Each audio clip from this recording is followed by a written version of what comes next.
খবর পড়ছি শাশ্বতী দত্ত। বিশেষ খবর।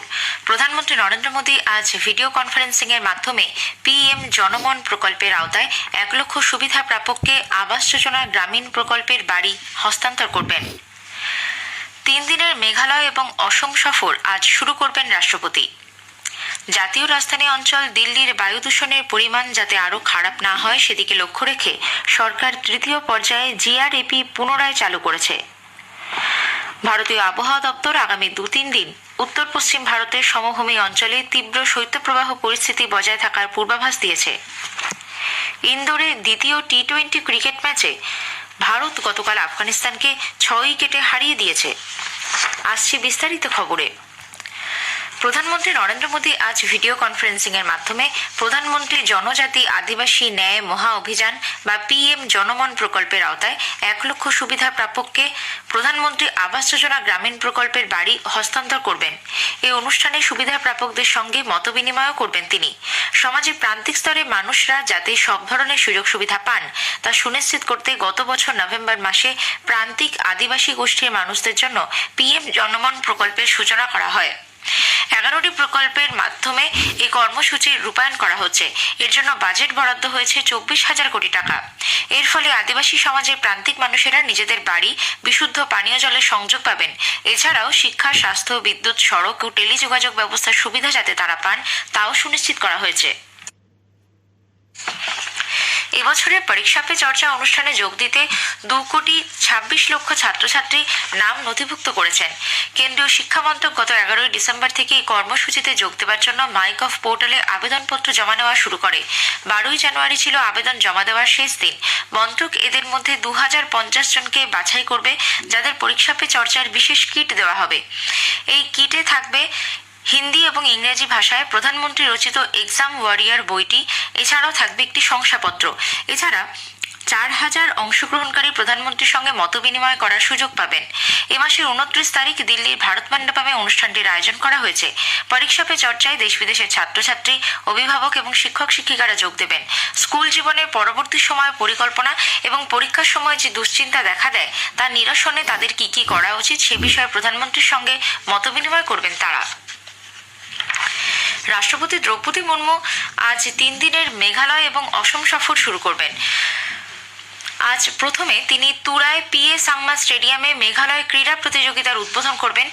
আগামীকাল বালজেক বিমানবন্দরে স্বনির্ভর গোষ্ঠী সদস্যদের উদ্দেশ্যে বক্তব্য রাখবেন। সুসংহত প্রশাসনিক ভবনের উদ্বোধন করবেন এবং মাওফলাঙে একটি জনসভায় ভাষণ দেবেন তিনি।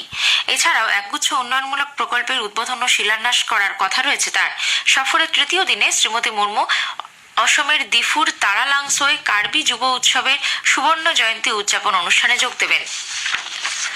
বছরের শুরুতে সফলভাবে এক্সপোস্যাট লঞ্চের পর ইসরো আরও একটি কৃত্রিম উপগ্রহ মহাকাশে পাঠাতে প্রস্তুত। ফেব্রুয়ারির প্রথম সপ্তাহে জিএসএলভি F-14 উৎক্ষেপণ যানের মাধ্যমে ইনস্যাট 3DS মহাকাশে পাঠানো হবে। এই অত্যাধুনিক রকেটে তরল জ্বালানি ব্যবহার করা হয়েছে। ভারতীয় মৌসুম বিভাগ আইএমডির পর্যবেক্ষণ কৃত্রিম উপগ্রহ উৎক্ষেপণ যানটিতে যুক্ত থাকবে। দেশ জুড়ে জলবায়ু সংক্রান্ত পরিষেবা আরও উন্নত করতে ইসরো এবং আইএমডি একযোগে কাজ করছে। ভারত ও মালদ্বীপের মধ্যে প্রথম উচ্চ পর্যায়ের কোর গ্রুপের বৈঠক গতকাল সেদেশের মালেতে অনুষ্ঠিত হয়। ভারতের বিদেশ মন্ত্রক এক বিবৃতিতে জানায়, বৈঠকে দুপক্ষের মধ্যে একাধিক গুরুত্বপূর্ণ বিষয়ে আলোচনা হয়েছে। দুদেশের মধ্যে দ্বিপাক্ষিক সহযোগিতা ও বর্তমান উন্নয়নমূলক প্রকল্পগুলির কাজ ত্বরান্বিত করার বিষয়েও মতবিনিময় করেছেন কোর গ্রুপের নেতৃবৃন্দ। পরবর্তী উচ্চ পর্যায়ের কোর গ্রুপের বৈঠক ভারতে অনুষ্ঠিত হবে বলেও গতকালের এই বৈঠকে সিদ্ধান্ত হয়েছে। কেন্দ্রীয় সরকার রাষ্ট্রীয় বিজ্ঞান পুরস্কার 2024-এর জন্য মনোনয়ন জমা দেওয়ার আহ্বান জানিয়েছে। আগামী 28 ফেব্রুয়ারি পর্যন্ত স্বরাষ্ট্র মন্ত্রকের অ্যাওয়ার্ড পোর্টালে এই পুরস্কারের জন্য মনোনয়ন জমা দেওয়া যাবে। কোনো ব্যক্তি বা দলের জন্য 4টি ক্যাটাগরিতে মোট 56টি পুরস্কার দেওয়া হবে। এগুলি হলো বিজ্ঞান রত্ন, বিজ্ঞান শ্রী, বিজ্ঞান যুব এবং বিজ্ঞান টিম পুরস্কার। বিজ্ঞান ও প্রযুক্তি মন্ত্রকের অধীন বৈজ্ঞানিক ও শিল্প গবেষণা পরিষদ CSIR এবছরের অনুষ্ঠানের আয়োজন করছে। উল্লেখ্য, আগামী 11 মে জাতীয় প্রযুক্তি দিবসে পুরস্কার প্রাপকদের নাম ঘোষণা করা হবে। খবর শুনছেন আকাশবাণী থেকে। ভারতীয় আবহাওয়া দপ্তর আইএমডি আগামী 2-3 দিন উত্তর পশ্চিম ভারতের সমভূমি অঞ্চলে তীব্র শৈত্যপ্রবাহ পরিস্থিতি বজায় থাকার পূর্বাভাস দিয়েছে। পাঞ্জাব, হরিয়ানা, দিল্লি, উত্তরপ্রদেশের বেশিরভাগ এলাকায় সর্বনিম্ন তাপমাত্রা 3 থেকে 7 ডিগ্রি সেলসিয়াসের মধ্যে থাকার সম্ভাবনা রয়েছে। আইএমডি আরও জানিয়েছে, আগামী 4-5 দিন উত্তর ভারতের পাঞ্জাব, হরিয়ানা, দিল্লি, উত্তরপ্রদেশ, জম্মু, হিমাচল প্রদেশ এবং উত্তরাখণ্ডে রাত ও সকালে কয়েক ঘন্টা ঘন থেকে অতি ঘন কুয়াশা থাকার সম্ভাবনা রয়েছে। এদিকে জাতীয় রাজধানী অঞ্চল দিল্লিতে আজ থেকে নার্সারি, কেজি এবং প্রাথমিক শ্রেণীর ছাত্রছাত্রীদের পঠন পাঠন শুরু হতে চলেছে। যদিও কুয়াশার দরুন সকাল 9টার আগে কোনো ক্লাস শুরু হবে না। বিকেল 5টার মধ্যে ছুটি দিতে হবে বলে শিক্ষা দপ্তর নির্দেশিকা জারি করেছে। দিল্লির সমস্ত সরকারি সাহায্যপ্রাপ্ত এবং স্বীকৃত বেসরকারি স্কুলে এই নিয়ম কার্যকর হবে। জাতীয় রাজধানী অঞ্চল দিল্লির বায়ু দূষণের পরিমাণ যাতে আরও খারাপ না হয় সেদিকে লক্ষ্য রেখে সরকার তৃতীয় পর্যায়ে গ্রেডেড রেসপন্স অ্যাকশন প্ল্যান বা জিআরএপি পুনরায় চালু করেছে। এই পর্যায়ে দিল্লি এবং জাতীয় রাজধানী অঞ্চলে নির্মাণ বা ভেঙে ফেলার কাজের উপর নিষেধাজ্ঞা জারি করা হয়েছে। বায়ুর গড় গুণমান সূচক AQI 458 ছোঁয়ায় এই সিদ্ধান্ত নেওয়া হয়। কেন্দ্রীয় পরিবেশ মন্ত্রক পরিস্থিতির দিকে নজর রেখে জরুরি বৈঠকে দিল্লি ও সংলগ্ন অঞ্চলে 8 দফার কর্মপরিকল্পনা ঘোষণা করেছে। শ্রীলঙ্কার নৌসেনার হাতে বন্দী 12 জন মৎস্যজীবী এবং তাদের মাছ ধরার নৌকোগুলিকে মুক্তি দেবার জন্য তামিলনাড়ুর মুখ্যমন্ত্রী MK স্ট্যালিন বিদেশমন্ত্রী ডক্টর এস জয়শঙ্করের হস্তক্ষেপের আবেদন জানিয়েছেন। বিদেশমন্ত্রীকে লেখা এক চিঠিতে স্ট্যালিন জানিয়েছেন, পুডুকোট্টাই জেলার ওই মৎস্যজীবীরা যন্ত্রচালিত নৌকা নিয়ে নেদুনথিপু দ্বীপের মাছ ধরার সময় শ্রীলঙ্কার নৌসেনা তাদের আটক করে। মৎস্যজীবীদের দ্রুত মুক্তির দাবি জানিয়েছেন তামিলনাড়ুর মুখ্যমন্ত্রী। তানজানিয়ার সিমিউ অঞ্চলে বালিয়াদি জেলায় একটি খনিতে ভূমি ধসে অন্তত 22 জনের মৃত্যু হয়েছে। সাংবাদিকদের সঙ্গে কথাবার্তায় ওই অঞ্চলের দমকল বিভাগের কমান্ডার ফস্তিন টিটু বলেছেন, খনির ধস সরিয়ে ইতোমধ্যে অনেক দেহ বের করে আনা হয়েছে। সিমিউয়ের আঞ্চলিক কমিশনার ইয়াহিয়া নাওয়ান্ডা সমস্ত খনিতে অবিলম্বে কাজ বন্ধ রেখে সুরক্ষার দিকটি খতিয়ে দেখতে নির্দেশ দিয়েছেন। প্রখ্যাত উর্দু সাহিত্যিক মুনাওয়ার রানা প্রয়াত। বয়স হয়েছিল 71 বছর।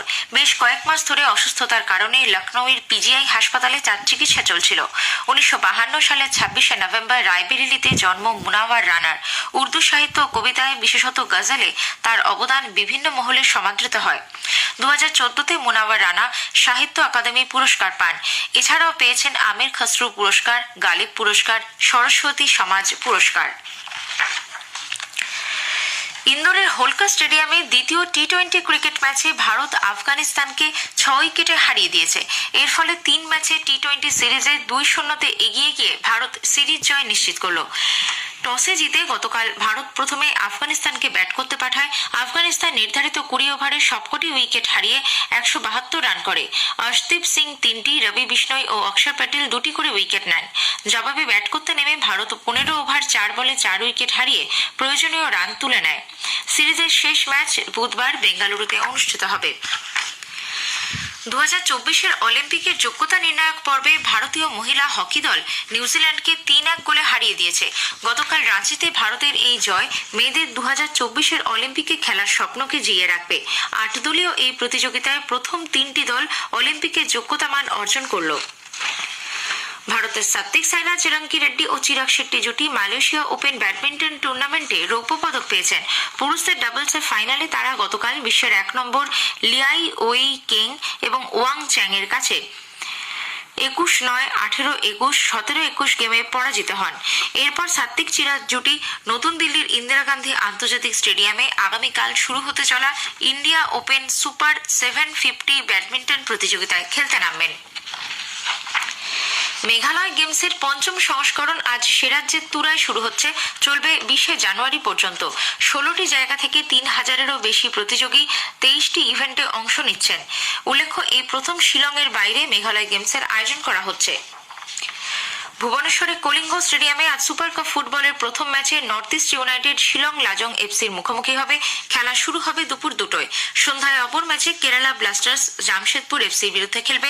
খেলা শুরু হবে সন্ধ্যে 7:30টায়। শেষ করার আগে খবরের বিশেষ কিছু অংশ আরও একবার।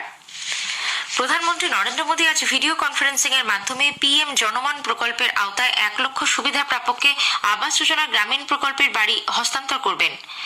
3 দিনের মেঘালয় এবং অসম সফর আজ শুরু করবেন রাষ্ট্রপতি। ভারতীয় আবহাওয়া দপ্তর আইএমডি আগামী 2-3 দিন উত্তর পশ্চিম ভারতের সমভূমি অঞ্চলে তীব্র শৈত্যপ্রবাহ পরিস্থিতি বজায় থাকার পূর্বাভাস দিয়েছে। খবর শেষ হলো।